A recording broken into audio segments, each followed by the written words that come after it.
All right, so we are live, everyone. My name is Jesse, and I am with Exploring by the Seat of Your Pants. For those joining us for the first time, we are all about bringing conservation, adventure, and science into classrooms around the world. And again, there's no real classrooms right now. All of you are at home joining live on YouTube, so thank you so much to all our viewers, and I look very forward to your questions in the chat bar when we get underway. So we are joined live by Emily Calandrelli, our most popular person we've ever had. Every session she does, she fills up. We have more people tune in than ever before. And for good reason. She is an MIT engineer turned science communicator. She is an executive producer and host on Fox's Xploration Outer Space. She's the author of the A to Lace STEM Adventure book series. She does all sorts of cool science stuff on Instagram and more. Basically, she packs more into one day than most of us pack into a month, which is why we're so thrilled to have her. And it's really special today because this session kicks off a series of amazing sessions every 2 p.m. on Exploring by the Seat of Your Pants on the YouTube channel with amazing science communicators from around the world that Emily has wrangled for us. So without further ado, thank you so much for so many reasons, Emily, and take it away. All right. Hi, everyone. My name is Emily Calandrelli. On the interwebs, on Instagram, Twitter, and Facebook, and probably other places, I am known as the Space Gal. And that's because I have an educational background in aerospace engineering. And today I'm a science TV host where I host a show on Fox on Saturday mornings called Xploration Outer Space. I have an upcoming show on Netflix that will premiere in the summer. I have a series of children's books called the A to Lace Adventures, and I'm just all about getting other people excited about science and space exploration. I know there's a lot of you stuck at home during this weird and challenging time we have found ourselves in, and so I know there's a lot of guardians out there who are looking for educational content. Explore by the Seat of Your Pants is such an incredible resource. I've been lucky enough to work with them for a few years now, so check them out. They have live streams like this from different explorers and scientists and engineers from around the world every day. So consistently check their resource to see what else you can be showing your kids during this time, because they are absolutely wonderful. SciComm story time is going to be every day at the same time, every weekday at the same time at 11 a.m. Pacific time, 2 p.m. Eastern time, right here. We're going to have a different SciCommer for you every day, telling a story about science, education, adventure from their own lives. So please tune in every day at 11 a.m. We have it jam-packed with very interesting people. So today I want to tell you a little bit about my first adventure on the Vomit Comet. How did I get into aerospace engineering is a question that a lot of people ask me. And the reason that I chose aerospace engineering is because I wanted to fly on something called the Vomit Comet. And if you haven't heard of the Vomit Comet, it's this wonderful airplane that flies like a roller coaster in the sky. It literally flies like this. This is what we call parabolic motion. And it flies like that. It's like a 10,000-foot roller coaster. It flies like that so that the people inside the plane float weightless. It's absolutely so incredible. It's fun. It's also used for research. It's like a laboratory in the sky. Because if you think about it, everything works a little bit differently when you're weightless, when you don't have that gravity to hold you down. Everything from fire to liquids to cooking to exercising in space, absolutely everything works differently. So if NASA wants to, and other countries around the world want us to live and work in outer space, we're going to have to figure out how all of this stuff works. And instead of sending something into space, one of the other ways that we can do that is by flying on the Vomit Comet. So let me show you. I'm going to share on my screen here a video. Let's see. There we go. Can we see that? Yeah. All right. At the Space Gal. Let's see. Next slide. While she's getting the video up too, I've already put all the links to her Instagram, Twitter, and website in the YouTube chat bar as well for anyone tuning in. All right. Oh, so I forgot to mention my A to Lace books.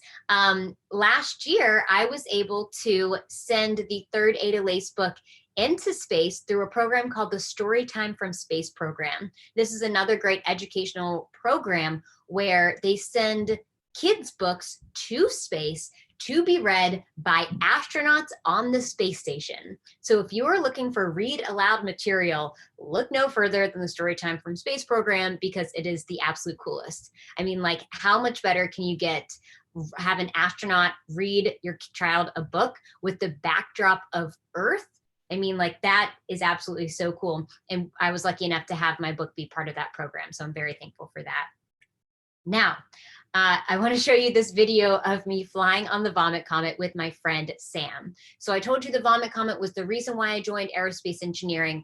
I flew on it as a student researcher back when I was an undergrad at West Virginia University. I have since done it a couple more times for my TV show. I've been very, very lucky. And in this particular flight, I was flying with my friend Sam. And Sam wanted to do an experiment. He's a professional dancer. He wanted to see how dance moves that he would do on the ground would look different under the environment of weightlessness. So you can watch Sam do his dance moves in weightlessness. And I'm acting a little bit silly. I am not super elegant in weightlessness. This was my second or third flight. I think this was my third flight. And I still don't know. I don't have my sea legs under me. I don't really quite know how to handle weightlessness. So let's go ahead and watch this. This is a slow-mo video of us. Now, right now, this is when the airplane is starting to go over the hump. So we were under really heavy gravity, 2 Gs, and we go right into weightlessness. You can see Sam is gearing up for this beautiful dance move that he's attempting in weightlessness, the spin move. I'm over here trying to eat different types of candy while taking a selfie. You might notice that that candy is starting to fall everywhere. I am making a bit of a mess on this airplane. Sam is gearing up for another type of dance move right here. And there he goes, going upside down.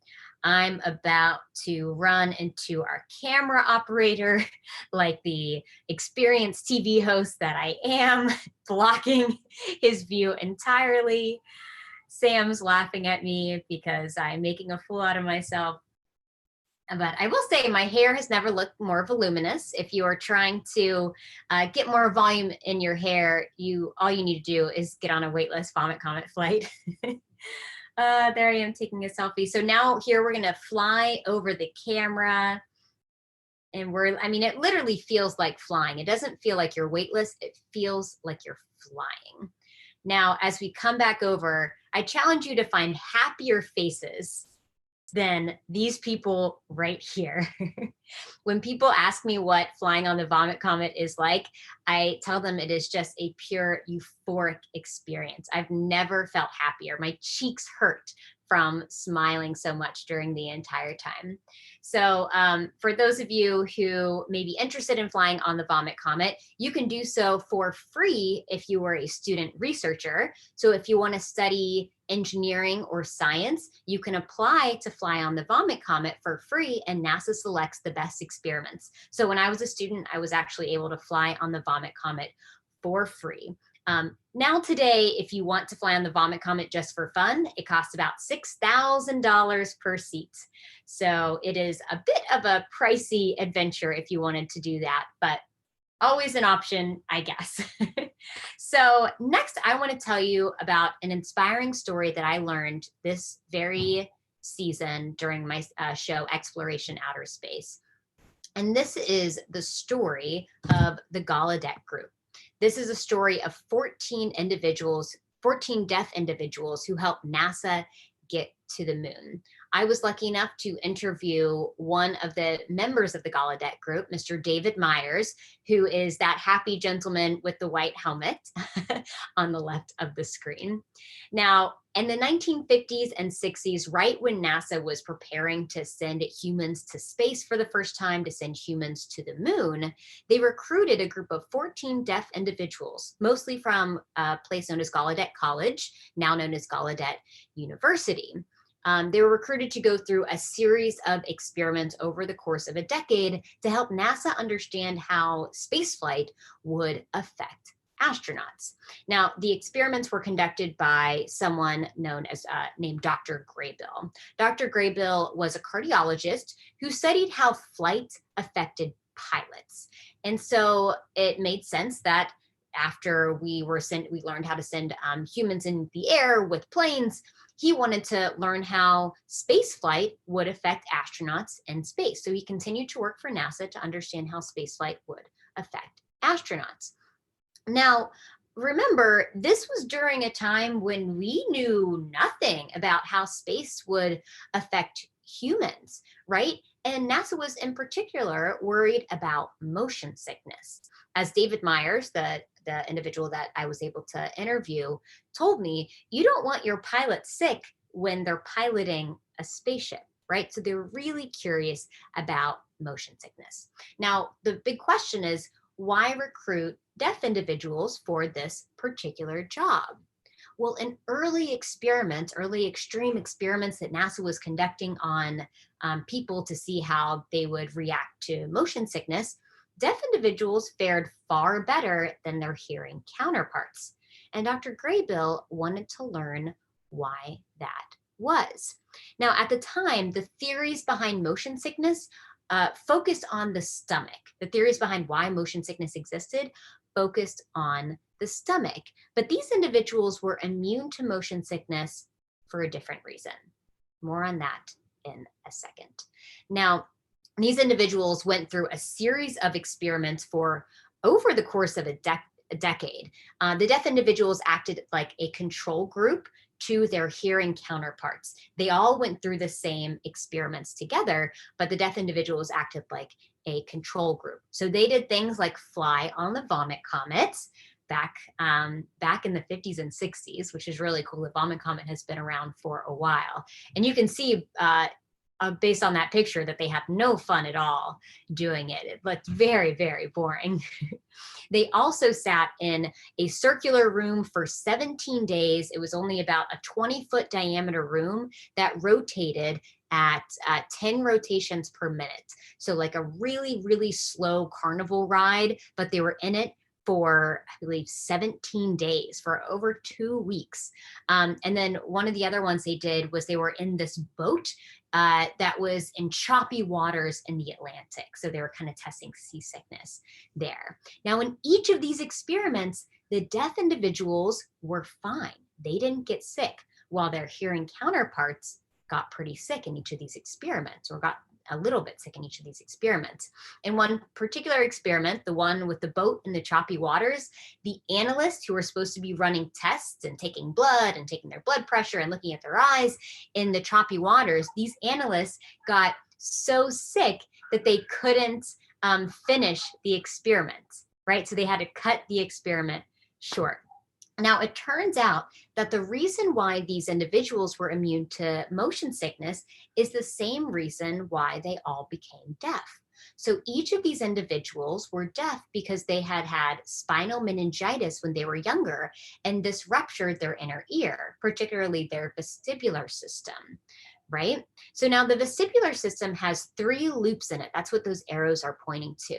And our vestibular system is the way that we understand how we're accelerating, how we're moving in the world. And so there's fluid that goes through each of those loops. You can think of them as representing each axis, X, Y, and Z in our world. And so we have fluid that runs through those loops that tell us how we're spinning, how we're moving. And if you think about it, imagine yourself spinning in a chair. If you're spinning in a chair, that fluid in your inner ear is also spinning, telling yourself that you are in fact spinning. But as soon as you stop, that fluid in your inner ear keeps going for a little while. It slows down until it stops, but it keeps going for a little while. And when the input from your vestibular system, from your inner ear, is different than what you're seeing with your eyes, that's what creates motion sickness, right? So that's why we feel sick when we're on choppy waters or when we're spinning in a chair, things like that. And so, based on these tests, Dr. Graybill was able to show that motion sickness didn't, in fact, originate in the stomach. It originates in the inner ear. And so him and his team were able to develop drugs to help hearing subjects become less motion sick on different flights and different trips to space. So their drugs were able to help astronauts get to the moon without becoming sick. And that's the story of the Gallaudet Group and how a group of 14 deaf individuals helped NASA get to the moon. Now I want to show you a picture of, this is me with David Myers, he's in the middle. And this was one of the most wonderful experiences I've ever had. Our camera and videographer crew and our audio, they were a mix between hearing and deaf individuals. We also had a couple different translators who were able to translate ASL, American Sign Language, and English to facilitate the communication between myself and David, because I was interviewing David and he was communicating with ASL. And it's just one of the most wonderful stories. David is such an incredible human. We were also able to interview another member of the Gallaudet Group. So this story is going to be featured in the season 6 episode of Xploration Outer Space. I'm really, really excited about it. And yeah, so that's one of my favorite stories, and I'm happy to share that with you. And now it's been about 15 minutes, so I'm happy to take some questions. Fantastic. Well, thank you so much for that, Emily. That was marvelous. And for our dozens of people tuning in on YouTube Live, if you guys want to type questions in the chat bar, let me know where you're tuning in from. I'd be happy to pass as many questions as possible to Emily. But I'd like to kick it off with the idea that this was, several decades ago, this was a serious area of research. Is there any current work being done with deaf participants to understand a little bit more about how we operate and could live in space, especially as we go on longer space flights? That's a really good question. Not that I know of. We're working closely with Gallaudet College and the museum there. So this story was, from what I had seen, not a well-known story. It felt very like Hidden Figures in nature. And not many people had known about the work that they had done. I think even the NASA historian hadn't written about or kind of recognized their story until recently. And so this is a story that's now really just being learned about. It had previously been known as Gallaudet 11 because the main individuals who did all the tests, there was only 11 of them. But we have since learned that there was a 12th member who participated in few experiments, and also two deaf women who participated in some experiments before the main decade-long experiments. So we're learning more about the story all the time.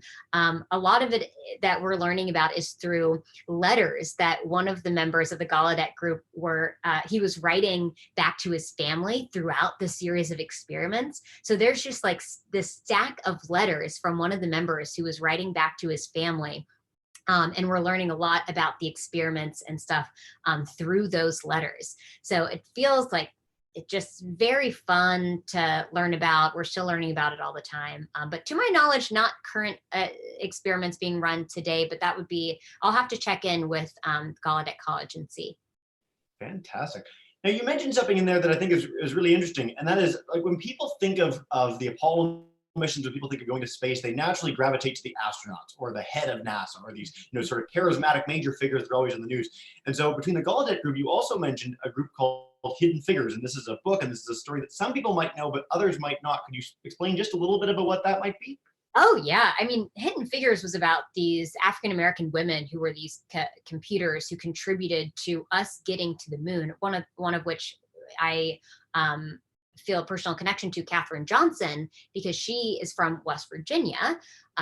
She was this incredible woman who did a lot of the calculations to help John Glenn do his first orbit and help astronauts get to the moon. John Glenn, in fact, requested that Katherine Johnson check the math before he went up to complete his orbit around the Earth. And so this is just this incredible woman who we didn't know about. I mean, I was really surprised because I'm from West Virginia. She's a West Virginian. People from West Virginia, when we have someone from our state who does something marvelous, everybody knows about them. We know all of the famous people from West Virginia. Everyone from, Jennifer Garner, Don Knott, Steve Harvey, Chuck Vest, a former president of MIT, Brad Paisley. I mean, like, we just know all of the famous people. For us to not know Katherine Johnson was befuddling to me. And now, because of the book and now the movie, she is just a common household name. The NASA IVMV, the Independent Verification and Validation Center in Fairmont, West Virginia, has now been renamed in Katherine Johnson's honor. So now we're finally getting to hear these stories of these incredible humans that helped us do this thing that, you know, we all feel a connection to. Fantastic. That is some serious state pride, by the way. I love it.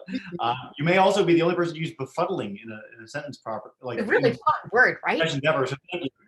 But yeah, for people tuning in at home, Hidden Figures, fantastic resource, and there are so many other fantastic stories of people that were involved in the NASA missions from 1950s, 1960s to the present day. So do check those out. A good question from a group online. They want to know where the university is. So where do you go to learn all that? Oh, Gallaudet University. Yeah. Gallaudet University is in Washington, D.C. Okay. Are there other colleges like this and universities around Canada and the US and beyond that you know of, or is this a unique institution? I don't know. That's a very good question. I'm not sure. Okay, perfect. Well, we'll have to look into that and see if I can find that and put it in the chat bar as we go on. Yeah, I know they have a museum that at the Gallaudet College now that's highlighting the work of the Gallaudet Group. And so definitely check that out. I'm trying to remember the name of the museum, but yeah, so there's like this exhibit now that's highlighting the work that these people did in DC. So definitely look into that. Amazing. I also want to stress for our group online, you talked about this idea of you stop spinning, but the fluid keeps spinning. A cool experiment at home, if you take an egg and spin it, and then just stop it with your finger, and then take the finger off, the egg will keep spinning because the fluid inside it continues to rotate after you've stopped it, which is a fun thing to do and really easy to show that experiment. That's a great experiment. Okay, I'm gonna have to do that. I've been doing these like live experiments on my Instagram at noon every day for people at home that are looking for something to do now. And I think I might have to do that one. That's a great one. Good job, Jesse. I like that idea. You're welcome. By the way, if you want to come out of screen share so we can see you, you're welcome to. Whatever works for you. I just want to let you know. Yeah, I totally forgot you guys couldn't see me. Surprise. I think you're in the top right in a little box, but it's better to see you. All right. Quick question on spinning rooms. So this terrible idea of being in a spinning room for 17 straight days, which is like the worst self-isolation of all time, really. That sounds awful. Yeah. Now, in spacecraft, in a lot of science fiction, you see these spacecraft that are going and they're spinning. This is an avatar from a bunch of things. Is this related to the research that we learned at the Gallaudet Group? Is it for something totally different? Could you explain what the spinning rooms are about in space? Yeah, so it's a little bit different because with the Gallaudet Group, it was spinning slowly so that they were really just trying to make them slightly sick. They weren't feeling a ton of G-forces. David was telling me that you could stand a little bit sideways if you were in the far end of the room. And he also said because of the centrifugal force that was pushing you outwards, you could like sort of stand like that, tilted forward, and it would feel like it was pushing you back a little bit, almost like if you were in a really windy area in a tunnel or something, and you were leaning forward to have the wind push you back up.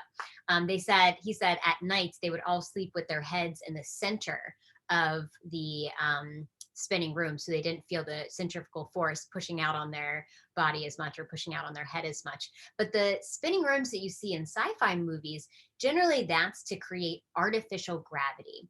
Because while weightlessness looks really fun and it looks awesome to float around for days or weeks or months or even over a year at a time, that's actually really, really hard on your bones and on your muscles. NASA scientists have learned that, and other scientists around the world have learned that when we spend a lot of time in weightlessness, we experience bone density loss and muscle atrophy. So it's kind of like if you were on bed rest and didn't exercise for a very long time, your body would just kind of start withering away. It's not very good. And when you get up from the bed, it feels a little bit harder to get up and move around. That's what these astronauts experience. So a way to combat that, one is to do a really intense exercise regimen to make sure your muscles and bones are getting exercise. So NASA astronauts have about a 2-hour a day exercise regimen. And then another way to combat that is to create artificial gravity, because gravity actually helps us exercise those bones and muscles. And one way to create artificial gravity is if you're in a spinning room that goes really, really, really fast and you feel that G-force on your chest. It's actually, kind of hard to do. You need a big environment for that to work, a really big spaceship for that to work. But if you've ever been to a carnival and you've been in one of those rooms that spin fast and you are laying on the wall and you're like trying to lift your arm up, but it's like really, really hard to lift your arm up. And if you move your head, you get really, really dizzy. It's exactly that same concept. They're just doing that in space to try to create artificial gravity. Very cool. I think the movie The Martian does the sort of the best scientific example of this. It's also the greatest advertisement to be an engineer of all time. Oh, So you can check that out. And also, so NASA, you talked about a bunch of things on NASA spacecraft. NASA does an amazing job on their YouTube channel and on social media of highlighting things that astronauts go through on a day-by-day basis. So do check that out. But you'll notice they never show an astronaut triumphantly walk out of the spacecraft when they land back on Earth. They usually have to be carried by about 4 or 5 people because their bones are so weak and they're so unused to our gravity. great point. That is Very a great point. Yep.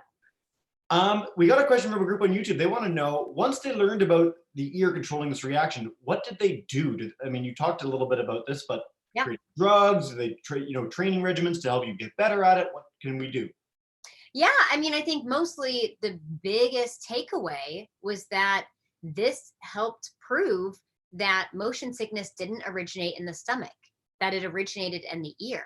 And that in itself was a huge discovery, right? That alone was what made the experiments worthwhile. But on top of that, that helped develop certain drugs to help us, to combat motion sickness. So things like Dramamine, I believe. I'd have to look a little bit more into that to know exactly the path from the experiments to the drugs, but I know that they worked on drugs to help combat motion sickness. But you first had to know that those drugs had to affect your inner ear versus your stomach. And so understanding that the motion sickness originates from the inner ear versus the stomach was actually the biggest takeaway from those experiments. Yeah. And again, what amazing experiments, like what people were willing to put themselves through to get this knowledge and understanding. You look at the early history of scuba diving and the people that learned how to deal with that. It's incredible stuff. So what a great story. All right, to you a little bit. So you talked about the vomit comet. You're smiling ear to ear. You're in pain from how happy you are. What are some other experiences you've got to do as this producer, as the host, in the work you've done that have really stuck out to you as being amazing? Oh my gosh, so many things. It's wild for me to think that we've had 6 seasons of this show, 6 years of this show already. I've done everything from skydive out of a plane to prove how, parachutes help enable a payload to safely be delivered to a planet. I was the payload and the planet was Earth. That one I wouldn't say was like especially fun. I don't enjoy jumping out of planes. If you watch that segment, there's just like this look of pure fear on my face as I get out of the plane. But that was really unique. I was able to do a few different aerobatic flights to understand how G forces affect your body. I once went to amusement parks in Florida with an astronaut, John McBride from West Virginia. He's one of our West Virginia astronauts, and just rode roller coasters all day while he showed me how riding a roller coaster is very similar to the G forces that you feel going into space. And so that was a pretty fun thing that we were able to do. I was able to scuba dive down to Aquarius, which is this habitat off the coast of Key West, Florida, 50 feet down, where it's an underwater habitat, kind of like a really big house submarine where astronauts and researchers can go and live in isolation. I mean, isolation is a really topical topic right now, but there have been researchers who've been practicing living in isolation for decades to prepare for missions in space. And so scuba diving 50 feet down, that was pretty cool. Last year, I went to Russia to train like a cosmonaut, and I rode in a human centrifuge that went around really, really, really, really, really fast. And I felt up to 4 Gs on my chest. I've done a lot of really cool things. I've been really lucky. You are like a living embodiment of how cool being a science communicator is. I'm so excited for SciComm Storytime every two, this is going to be great every day. Absolutely.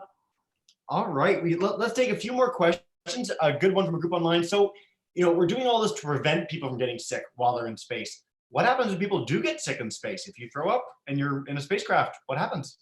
Woohoo! Well, let's talk about the physics of what happens. So, I can personally tell you that I helped give the Vomit Comet its name on my first ride. So, as you can imagine, when you're flying on the Vomit Comet, you get about 22 seconds of weightlessness before you go into a high G maneuver. So you have 22 seconds of weightlessness, flying, flying, flying, and then you get really, really heavy and you feel about twice your weight for 20 to 30 seconds. And then you feel weightless and you're flying, and then you feel heavy and you feel weightless and heavy and weightless and heavy, weightless and heavy for an hour and a half, which is why they call it the Vomit Comet. And so on my first flight, they tell you to just like take it easy. Your body's never experienced this before. Take it slowly. Don't do too many flips. But of course, as soon as I feel weightless, my feet are on the ceiling, my head is on the ground, I'm doing backflips, I'm spinning around, I'm bouncing off the walls, and all of a sudden I feel, I'm going to be sick. And what happens when you are sick and weightlessness? Where does that throw up go? Everywhere. It goes everywhere. And so when you get on the Vomit Comet, you're wearing this flight suit, and on that flight suit you have a pocket, and in that pocket you bring the most important tool that you are going to bring on that plane. Can you guess what that tool is?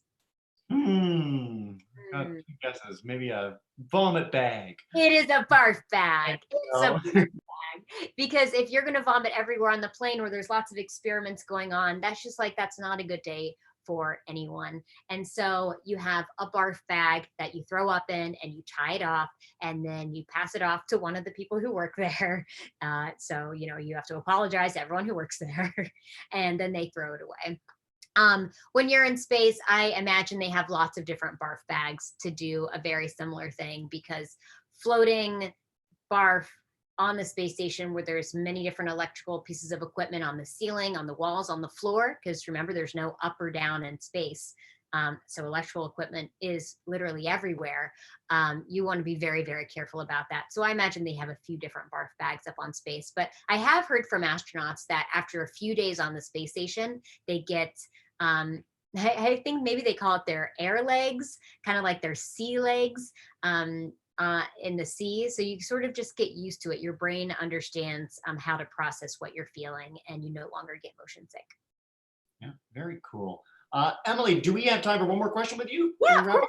Yep. Cool. I also want to stress, it's one thing to be thrown up on by other people when it's free. It's another when you spend $6,000. Try to avoid that. So true. So true. So, I mean, again, we've covered, we've gone through this amazing story that you shared with us that's going to be on the show. We've gone through a little bit about you. For people at home that are keen on space, now there's so much going on with NASA, the Canadian Space Agency, space agencies around the world. Like, I would say it's probably the best time ever to be interested in wanting to go to space. Could you explain a little bit more about what's happening in space programs around the globe right now? I totally agree. So, in my opinion, the space industry is more exciting today than it has ever been in history. And that's because there are more people exploring space in more ways than there have ever been. If you think about back in the 60s, the people who were exploring space were these large government agencies like, Soviet Union and NASA, eventually China, just these large governments who could afford it because no one else could really afford it. But now a few things have happened. The cost of launches have come down. The cost of building a satellite has come down. And so now there are private companies all over the world that are exploring space in new ways, because that's the price of getting to space has just dramatically dropped. Right. So because of that, there are people who are building satellites to look back down at the Earth that are taking a new picture of our entire globe every single day. Whereas before we only had a picture of our Earth every 2 to 3 years. I mean, that's game changing. We have people who are trying to build the largest satellite constellation that the world has ever seen or could ever even imagine, to try to beam internet to the world from space, which is actually a really big deal because today only about half of the world has internet today. So that's really cool. People are trying to send people like Justin Bieber into space for space tourism, trying to, mine asteroids and go around the moon and mine the moon. There's so many different things that people are doing. It's really, really exciting. And there's something for everyone to get excited about. Well, if that isn't the best note to end it on, I don't know what is. Emily, thank you so much for such a wonderful story, for kicking this off on such a cool SciComm storytime, trail. And thank you so much for joining us once again. We really, really appreciate it. Yeah, thanks everyone for joining. Bye. Have a nice day, everyone.